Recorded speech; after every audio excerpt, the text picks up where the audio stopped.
بسم اللہ الرحمن الرحیم۔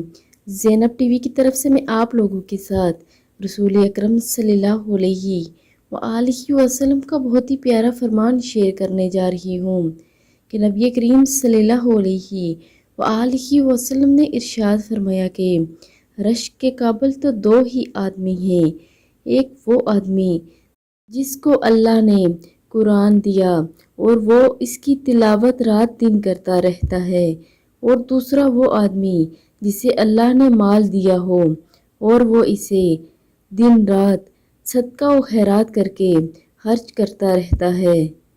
اللہ رب العزت کے ہاں یہ دو آدمی قابل رشک ہیں۔